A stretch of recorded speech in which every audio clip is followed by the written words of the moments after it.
अब जो आखिरी पार्ट है वो है बैलेंस्ड एंड अनबैलेंस्ड बजट। जो चैप्टर का आखिरी पार्ट है वो है balanced and unbalanced budget.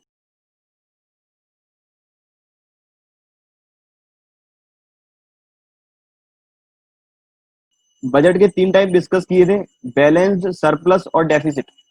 Budget के 3 टाइप थे। नंबर 1 था बैलेंस्ड, दूसरा सरप्लस और तीसरा डेफिसिट। तो जब खर्चे और इनकम बराबर है, जब रिसीट्स और एक्सपेंडिचर्स, बजटरी रिसीट्स और बजटरी एक्सपेंडिचर इक्वल है, वो तो है balanced budget. When budgetary receipts are equal to the budgetary expenditure, that is considered as balanced budget. और जब या तो रिसीट्स ज्यादा है एक्सपेंडिचर से या फिर एक्सपेंडिचर ज्यादा है रिसीट से, वो आएगा अनबैलेंस्ड बजट की कैटेगरी में। Balanced budget means when budgetary revenue, budgetary receipts, that is revenue receipts as well as capital receipts are more than budgetary expenditures. Sorry, balanced budget means that budget where budgetary receipts are equals to the budgetary expenditure. Budgetary receipt consider revenue receipts as well as capital receipts, which are equals to the revenue expenditure plus capital expenditure. That is considered as balanced budget. Unbalanced budget means when either budgetary receipts are more than budgetary expenditure or budgetary expenditure are more than budgetary receipts, or we can say surplus and deficit budget is also known as unbalanced budget. तो बात थी इन तीनों की definition. अब बात करें balanced और unbalanced budget के मेरिट्स और डिमेरिट्स क्या होंगे। बैलेंस्ड एंड अनबैलेंस्ड बजट के मेरिट्स और डिमेरिट्स। पहले बात करें मेरिट्स की।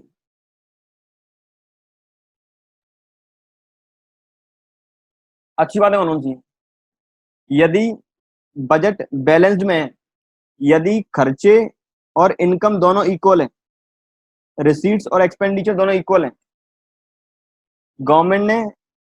गवर्नमेंट बजट बनाते समय कुछ ऑब्जेक्टिव डिसाइड किए थे कि इन ऑब्जेक्टिव को पूरा करना है, जो है employment opportunity, GDP growth, balanced regional growth, economy stability,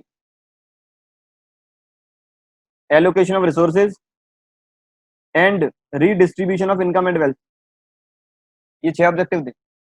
government ने इस 6 ऑब्जेक्टिव को अचीव करने के लिए बैलेंस्ड बजट अचीव करने के लिए बजट प्रिपेयर किया, और बजट में जितने भी खर्चे थे और इनकम दोनों इक्वल थी। इसका मतलब गवर्नमेंट ने कोई भी अननेसेसरी खर्चा नहीं किया। गवर्नमेंट ने कोई अननेसेसरी खर्चा नहीं किया, या फिर कह सकते हैं गवर्नमेंट ने कोई ऐसा खर्चा नहीं किया जो वेस्टफुल गया हो, जो खर्चा हो तो गया लेकिन वहां से इनकम जनरेट नहीं हुई हो। हमने सारे खर्चे कवर कर लिए हैं, गवर्नमेंट ने सारे खर्चे कवर कर लिए इनकम के अंदर। इसका मतलब कोई भी गवर्नमेंट ने बेफालतू खर्चा नहीं किया। मेरिट नंबर 2, यदि खर्चे और इनकम इक्वल है, याद करें इनकम वाला चैप्टर, कि यदि खर्चे और इनकम इक्वल होते हैं तो इसका मतलब इकोनॉमी के अंदर एम्प्लॉयमेंट अपॉर्चुनिटी क्रिएट की गई है। इकोनॉमी के अंदर एम्प्लॉयमेंट अपॉर्चुनिटी क्रिएट की गई है। तो कहीं ना कहीं यदि एडी और एएस इक्वल होते हैं, खर्चे और इनकम इक्वल होते हैं, जो गवर्नमेंट बजट में डिसाइड किए गए थे, तो इकोनॉमी के अंदर ना इन्फ्लेशनरी गैप जनरेट होगा, ना डिफ्लेशनरी गैप जनरेट होगा। इकोनॉमी के अंदर ना इन्फ्लेशनरी गैप होगा ना डिफ्लेशनरी गैप होगा, या फिर मैं कह सकता हूं इकोनॉमी स्टेबलाइज होगी। इकोनॉमी होगी स्टेबलाइज, स्टेबल इकोनॉमी होगी, ना महंगाई होगी ना मंदी होगी। तो बैलेंस बजट के फायदे हैं कि गवर्नमेंट ने जितना भी खर्चा किया सारा काम वाला खर्चा था, या फिर उन खर्चों का गवर्नमेंट ने रिकवरी कर ली है और इकोनॉमी स्टेबलाइज है, ना मंदी है ना महंगाई है। वे खर्चे जो गवर्नमेंट के बजट में शामिल हैं, हम एडी के अंदर केवल वही डिमांड शामिल कर रहे हैं जो गवर्नमेंट के बजट के अंदर थी, कि गवर्नमेंट कहाँ कहाँ इन्वेस्टमेंट करेगी, तो किस किस प्रोडक्ट की डिमांड राइज होगी। गवर्नमेंट यदि पब्लिक सेक्टर अंडरटेकिंग ओपन करेगी तो कौन कौन से गुड्स मार्केट के अंदर सप्लाई करेगी, उसकी बात करते हैं। डीमेरिट्स कौन कौन सी हैं? डीमेरिट्स जब भी चैप्टर पढ़ेंगे, full employment equilibrium, full employment equilibrium, हम हमेशा ऐसा मानते हैं कि यदि एडी और एएस इक्वल रहते हैं इकोनॉमी के अंदर, यदि डिमांड और सप्लाई इक्वल है, तो यहाँ पर फुल एम्प्लॉयमेंट लेवल होता है। और फुल एम्प्लॉयमेंट का मतलब तो यही समझ में आ रहा है कि जितने लोग काम करने वाले हैं कंट्री के अंदर, उन सभी के पास उन सभी के पास जॉब है, सभी काम कर रहे हैं, कोई सेल्फ एम्प्लॉयड है, कोई किसी कंपनी में जॉब कर रहे हैं, कोई खुद का बिजनेस कर रहे हैं। लेकिन जब भी एडी और एएस इक्वल होते हैं, हमेशा यह प्रेडिक्ट नहीं किया जा सकता कि इकोनॉमी में जीरो एम्प्लॉयमेंट है। इसका रीजन क्या? रीजन पढ़ते हैं चैप्टर नंबर 7 में। तो पहला जो डीमेरिट है कि यदि बैलेंस्ड बजट आता है, if government budget is balanced, it doesn't mean it doesn't mean there is full employment in the economy. इसका मतलब यह नहीं है कि गवर्नमेंट ने अपने बजट में इंप्लीमेंट किया था कि एम्प्लॉयमेंट अपॉर्चुनिटी प्रोवाइड करेंगे तो सभी लोगों के पास जॉब आ गई है। यदि बजट बैलेंस्ड में है तो इसका मतलब यह नहीं है कि गवर्नमेंट ने अपने ऑब्जेक्टिव में डिसाइड किया था कि एम्प्लॉयमेंट अपॉर्चुनिटी प्रोवाइड करेंगे लोगों को तो सभी लोगों के पास रोजगार आ गया है। हो सकता है कुछ लोग अभी भी बेरोजगार हो, लेकिन वो शो क्यों नहीं हो पा रहा? क्योंकि एडी और एएस इक्वल हो गए। ये पहला डिमेरिट। इसके अलावा बैलेंस बजट से हम कभी भी यह शो नहीं कर सकते कि एक कंट्री की जीडीपी ग्रोथ हो रही है। यह पॉसिबल हमेशा नहीं है कि जीडीपी ग्रोथ हो रही है, क्योंकि जीडीपी ग्रोथ केवल तब होगी जब इंफ्रास्ट्रक्चर डेवलपमेंट होगा, जब नई नई इंडस्ट्री ओपन होंगी। एक कंट्री का ग्रोथ करने का एपी सेंटर है, ग्रोथ का एपी सेंटर है मैन्युफैक्चरिंग इंडस्ट्री। जितनी ज्यादा मैन्युफैक्चरिंग इंडस्ट्री होंगी उतनी ज्यादा जॉब अपॉर्चुनिटीज होंगी। तो यह पॉसिबल नहीं है कि यदि बैलेंस्ड बजट में है तो कंट्री का जीडीपी ग्रोथ हो रहा होगा, क्योंकि जो बैलेंस बजट है वहां पर कहता है कि बजटरी रिसीट्स इक्वल होंगे बजटरी एक्सपेंडिचर के। बैलेंस बजट का मतलब होता है जब budgetary receipts and budgetary expenditures equal हो। अब बजटरी रिसीट्स के अंदर काफी सारे कंपोनेंट आते हैं, revenue receipts as well as capital receipts. Revenue receipts के अंदर टैक्स रेवेन्यू और non tax revenue. Capital receipt के अंदर sale of asset, recovery of loan and borrowings. Balanced budget तो केवल शो करेगा कि इनकम और एक्सपेंस दोनों इक्वल है। क्या पता हमने लोन ज्यादा लिया हो या फिर गवर्नमेंट का टैक्स रेवेन्यू ज्यादा आया हो, कोई भी रीजन हो सकता है।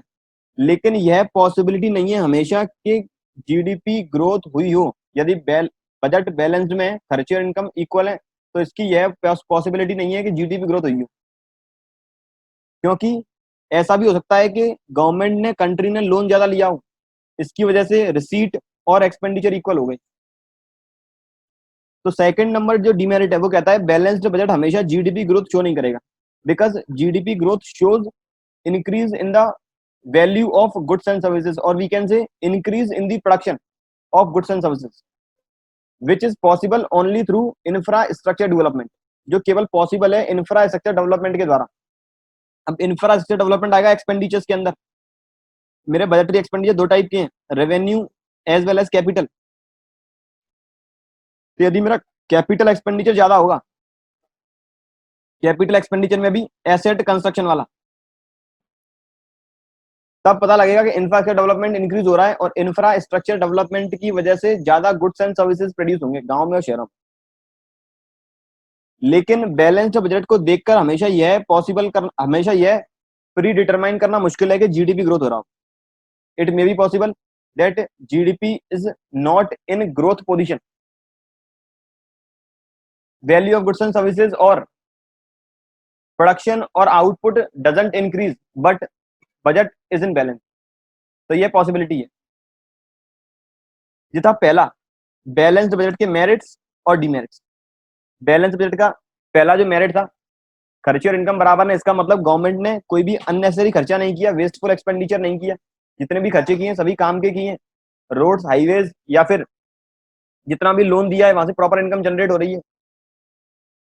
गवर्नमेंट ने जितने भी खर्चे किए और जितने भी इनकम जनरेट हुई है दोनों इक्वल हैं. तो इसका मतलब इकोनॉमी के अंदर ना इन्फ्लेशनरी गैप है ना डिफ्लेशनरी गैप है. महंगाई नहीं है ना मंदी है. इकोनॉमी स्टेबल में, क्योंकि गवर्नमेंट का ऑब्जेक्टिव रहता है कि इकोनॉमी स्टेबल रहे, प्राइसेस ज्यादा ना बढ़े, ना ही प्रोड्यूसर के पास स्टॉक ज्यादा बचे. जितना भी गवर्नमेंट का खर्चा हुआ है इनकम के इक्वल है, एडी और एएस इक्वल है. डिमेरिट्स, यदि गवर्नमेंट बजट बैलेंस्ड में, इसका यह मतलब नहीं कि सभी लोगों के पास एम्प्लॉयमेंट अपॉर्चुनिटी है. इसका यह मतलब नहीं कि हम फुल एम्प्लॉयमेंट इक्विलिब्रियम अचीव कर चुके हैं. हो सकता है कुछ लोग अभी भी बेरोजगार हो, क्योंकि जब भी हम पढ़ेंगे इंडियन इकोनॉमी वहां पर अनएम्प्लॉयमेंट के टाइप पढ़ेंगे. कुछ ऐसे टाइप की अनएम्प्लॉयमेंट होती है जो हमें दिखाई नहीं देती, जो बोलते हैं डिसगोइज्ड अनएम्प्लॉयमेंट. लोग काम तो कर रहे हैं लेकिन उन्हें एज अ अनएम्प्लॉयड कंसीडर किया जाता है. और बैलेंस्ड बजट की वजह से ये पॉसिबल नहीं कि जीडीपी ग्रो कर रही है, क्योंकि जीडीपी ग्रोथ करती है जब मैन्युफैक्चरिंग इंडस्ट्री इंक्रीज हो, जब गवर्नमेंट इंफ्रास्ट्रक्चर डेवलपमेंट ज्यादा करे. हो सकता है गवर्नमेंट ने लोन ज्यादा लिया हो और गवर्नमेंट ने कुछ ऐसे खर्चे ज्यादा किए हो जो रेवेन्यू एक्सपेंडिचर की कैटेगरी के अंदर आते हैं. गवर्नमेंट ने सैलरी ज्यादा डिस्ट्रीब्यूट कर दी, गवर्नमेंट ने सब्सिडी ज्यादा दे दी लोगों को, गवर्नमेंट ने डोनेशन ज्यादा दे दिया, वो सब. इसके बाद है अनबैलेंस्ड बजट के अंदर. अनबैलेंस्ड बजट, अनबैलेंस्ड बजट का पहला फॉर्म आएगा सरप्लस. सरप्लस बजट मतलब इनकम ज्यादा, खर्चे कम. अब सरप्लस बजट की कौन कौन सी मेरिट्स होंगी और कौन कौन सी डिमेरिट्स होंगी. पहले बात करेंगे मेरिट्स की. सरप्लस बजट की अच्छी बातें कौन सी है. सरप्लस बजट में इनकम ज्यादा है, खर्चे कम है. इनकम ज्यादा है, खर्चे कम है, तो आने वाले टाइम में यह पॉसिबिलिटी है कि गवर्नमेंट सब्सिडी ज्यादा दे. यदि गवर्नमेंट के पास पैसा होगा तो कहीं ना कहीं गवर्नमेंट सब्सिडी ज्यादा प्रोवाइड कराएगी. या फिर हम कह सकते हैं आने वाले टाइम में इन्फ्लेशनरी गैप जनरेट नहीं हो पाएगा. आने वाले टाइम में इन्फ्लेशनरी गैप जनरेट नहीं होगा. इन्फ्लेशनरी गैप जनरेट कब होता है, जब एडी ज्यादा होगा एएस से. जब एडी ज्यादा होगा एएस से. तो अनबैलेंस बजट में पहला जो सरप्लस बजट है, इसका मेरिट है यदि गवर्नमेंट फायदे में है, गवर्नमेंट का रिसीट ज्यादा है, एक्सपेंडिचर कम है, तो कहीं ना कहीं आने वाले टाइम में इन्फ्लेशनरी गैप जनरेट होता है. एडी यदि एएस से ज्यादा रहता है तो गवर्नमेंट जो भी एक्सेस डिमांड है गवर्नमेंट मीट आउट करेगी. वो डिमांड, जो भी एक्सेस डिमांड रहेगी वो गवर्नमेंट मीट आउट करेगी. आज गवर्नमेंट का रेवेन्यू ज्यादा हुआ, खर्चे कम हुआ. रेवेन्यू ज्यादा कब होगा, जब या तो रेवेन्यू रिसीट्स इंक्रीज हो. अभी हम मेरिट की बात कर रहे हैं तो हम ऐसा मानेंगे रेवेन्यू बढ़ा होगा due to positive side, due to revenue receipts के अंदर नॉन टैक्स रिसीट्स और टैक्स रिसीट्स. गवर्नमेंट के पास टैक्स का कलेक्शन ज्यादा हुआ होगा, टैक्स का कलेक्शन ज्यादा हुआ होगा, जीएसटी का अमाउंट ज्यादा आया होगा. जीएसटी ज्यादा क्यों आया होगा, क्योंकि जितनी भी ऑर्गेनाइजेशन है उनकी सेल्स इंक्रीज हुई होगी. सेल्स इंक्रीज क्यों हुई, क्योंकि मार्केट में डिमांड राइज हुई. तो इसका मतलब मार्केट में डिमांड राइज हुई तो प्रोड्यूसर एक्सपेक्ट करेगा कि आने वाले टाइम में डिमांड और ज्यादा होगी. अब डिमांड और ज्यादा होगी तो वो सोचेगा कि आज काम करो प्राइस बढ़ा दो, क्योंकि आने वाले टाइम में मार्केट में एक्सेस डिमांड होगी. यदि एक्सेस डिमांड होती है तो गवर्नमेंट मीट आउट करेगी। ये कहां से मीट आउट करेगी? जो भी सर सरप्लस रेट आया वहां से गवर्नमेंट आने वाले टाइम में और एक्सपेंडिचर्स करेगी, इंफ्रास्ट्रक्चर डेवलपमेंट करेगी और नई नई इंडस्ट्री ओपन करेगी, ताकि इस इन्फ्लेशनरी गैप से मीट आउट किया जा सके, इन्फ्लेशनरी गैप से निपटा जा सके। यदि गवर्नमेंट के पास सरप्लस बजट है तो हो सकता है आने वाले टाइम में यदि मंदी आती है तो गवर्नमेंट टैक्सेस की रेट कम कर दे, टैक्स कट कर दे। ये तो बात हुई मेरिट्स की। अब बात करें डीमेरिट्स की।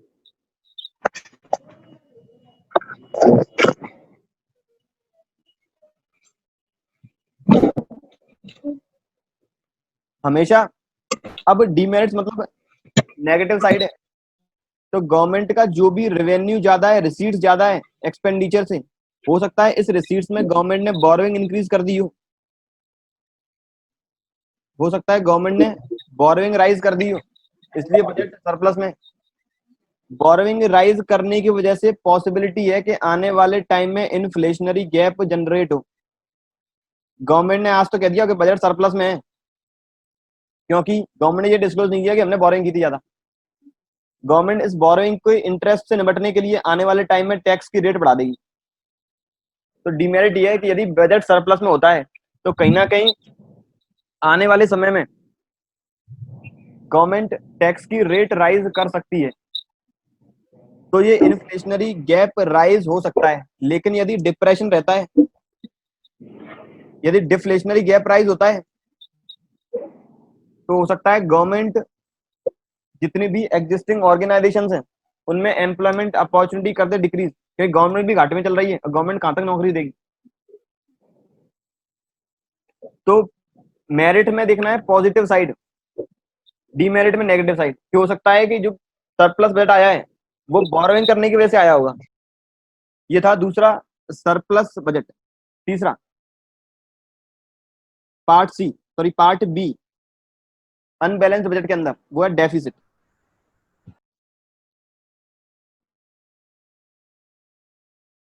Deficit budget, deficit budget means जब खर्चे ज्यादा हैं इनकम कम है। अब गवर्नमेंट कर्जे में डूबती जा रही है, लेकिन गवर्नमेंट इस कर्जे वाली सिचुएशन से निपटने के लिए कुछ मेजर्स इंप्लीमेंट करेगी, मेजर्स इंप्लीमेंट करेगी ताकि इस डिप्रेशन की सिचुएशन से निपटा जा सके। गवर्नमेंट क्या करती है? गवर्नमेंट को पता है आज यदि हमें इस डिप्रेशन के फेज से निकलना है, डिप्रेशन के फेज से निकलना है, डिप्रेशन मतलब हम खुद कर्जे में चल रहे हैं, हमने लोन ज्यादा ले रखा है और हमारी रिसीट्स कम है। तो पहले मेरिट्स के अंदर बात करेंगे, गवर्नमेंट खुद ही कर्जे में चल रही है और गवर्नमेंट क्या एडिक्वेट स्टेप लेके हम इस कर्जे से बाहर निकल आए, डिप्रेशन के दौर से बाहर निकल आए। तो गवर्नमेंट को अपना एक्सपेंडिचर इंक्रीज करना पड़ेगा। वो भी कौन सा? इंफ्रास्ट्रक्चर, या फिर एसेट ज्यादा परचेज करनी पड़ेंगी, ज्यादा PSUs, public sector undertaking establish करनी पड़ेगी। क्योंकि जितनी ज्यादा पीएसयूज होंगी उतनी ज्यादा एम्प्लॉयमेंट अपॉर्चुनिटी होगी, जितनी ज्यादा एम्प्लॉयमेंट अपॉर्चुनिटी होगी उतनी ज्यादा इनकम होगी, जितनी ज्यादा इनकम होगी उतनी ज्यादा डिमांड होगी, और जितनी ज्यादा डिमांड होगी वापस मार्केट में पैसा उतना ही ज्यादा होगा। यदि डेफिसिट बजट होता है तो गवर्नमेंट ऑब्जेक्टिव को अटेन करने के लिए ज्यादा इन्वेस्टमेंट करेगी, कि गवर्नमेंट को पता है इन्वेस्टमेंट मैन्युफैक्चरिंग इंडस्ट्री लगाने की वजह से ही एम्प्लॉयमेंट अपॉर्चुनिटी क्रिएट होती है, और वहीं से इनकम लोगों की ज्यादा होगी, खर्चा ज्यादा करेंगे मार्केट के अंदर और मार्केट में आएगा ज्यादा पैसा। ये तो मेरिट थी। डीमेरिट की बात करें, अब गवर्नमेंट घाटे में चल रही है, गवर्नमेंट खुद कर्जे में, इसकी वजह से हो सकता है आने वाले टाइम में गवर्नमेंट इन्फ्लेशनरी गैप राइज कर दे। गवर्नमेंट इस डेफिसिट बजट को दूर करने के लिए क्या करती है? तो टैक्स रेट राइज करेगी, या फिर पब्लिक वेलफेयर पे जो भी एक्सपेंडिचर कर रही है वो कम कर देगी, अपनी एसेट बेच देगी। तो इसका मतलब यदि बजट रहता है डेफिसिट, तो आने वाले टाइम में इन्फ्लेशनरी गैप राइज हो सकता है। गवर्नमेंट अपने खर्चे मीट आउट करने के लिए, बोरोइंग को पेड करने के लिए, इंटरेस्ट को पेड करने के लिए टैक्स की रेट राइज कर देगी। जितने भी पब्लिक वेलफेयर पे एक्सपेंडिचर कर रही थी वो कम कर देगी, जितनी भी पब्लिक सेक्टर अंडरटेकिंग थी उन्हें बेच देगी। मतलब जितनी भी गवर्नमेंट की ऑर्गेनाइजेशन चल रही है उन्हें हैंडओवर कर देगी प्राइवेट सेक्टर्स को। जैसे हाईवे के प्रोजेक्ट्स हैं सारे प्राइवेट सेक्टर को हैंडओवर है। तो ये डीमेरिट है डेफिसिट बजट का। मेरिट था कि यदि गवर्नमेंट डिप्रेशन में, घाटे में चल रही है, तो गवर्नमेंट आने वाले टाइम में इंफ्रास्ट्रक्चर डेवलपमेंट करेगी, नई नई अंडरटेकिंग ओपन करेगी, ताकि नई ज्यादा अंडरटेकिंग, ज्यादा employment opportunity, more employment opportunity leads to more income leads to more demand, again more money in the market. Demerit, यदि गवर्नमेंट घाटे में जाती है तो कहीं ना कहीं वसूली के लिए टैक्स की रेट राइज कर देगी। गवर्नमेंट भी खर्चा कहां से निकालेगी, टैक्स की रेट राइज कर दी तो अल्टीमेट बर्डन आने वाला है कंज्यूमर पर और सप्लायर पर। पब्लिक वेलफेयर में खर्चा कम कर देगी और अपनी एसेट बेच देगी, पब्लिक सेक्टर अंडरटेकिंग बेच देगी। ये डीमेरिट है डेफिसिट बजट का। ये था चैप्टर नंबर 10।